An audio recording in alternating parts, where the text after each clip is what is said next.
नमस्कार मित्रांनो, स्वागत आहे तुमचे. मित्रांनो, आपण बघू शकतो की राज्यातील बऱ्याचशा भागांमध्ये त्या ठिकाणी पाऊस आता उघडीप देण्याची शक्यता आहे.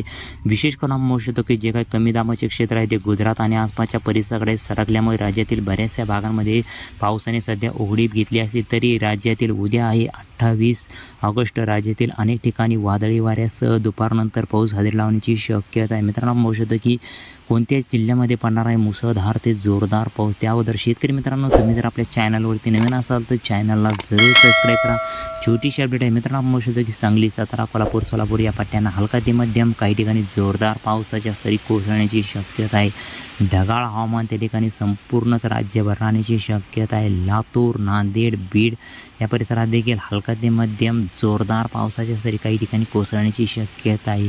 आदिलाबाद, नागपूर, चंद्रपूर, भंडारा, गोंदिया या परिसरात कुठेतरी हलका ते मध्यम तुरळक भागामध्ये पाऊस पडण्याची शक्यता आहे. बऱ्याचशा भागांमध्ये आपण बघू शकतो की पावसामध्ये त्या ठिकाणी खंड राहण्याची शक्यता आहे. पुणे, छत्रपती संभाजीनगर, नगर, नाशिक, इगतपुरी, मालेगाव, नंदुरबार, धुळे या परिसरात हलका ते मध्यम, मुंबई, ठाणे, रायगड, कोकण किनारपट्टीला काही ठिकाणी जोरदार ते मुसळधार पावसाच्या सरी कोसळण्याची शक्यता आहे. मित्रांनो, बऱ्याचशा भागांमध्ये पावसाने त्या ठिकाणी उघडीप देण्याची शक्यता आहे, परंतु बंगालच्या उपसागरामध्ये एक नव्याने चक्राकार वाऱ्यांची स्थिती आणि कमी दाबाचे क्षेत्र निर्माण होऊन राज्यात पुन्हा पाऊस वाढण्याची शक्यता आहे.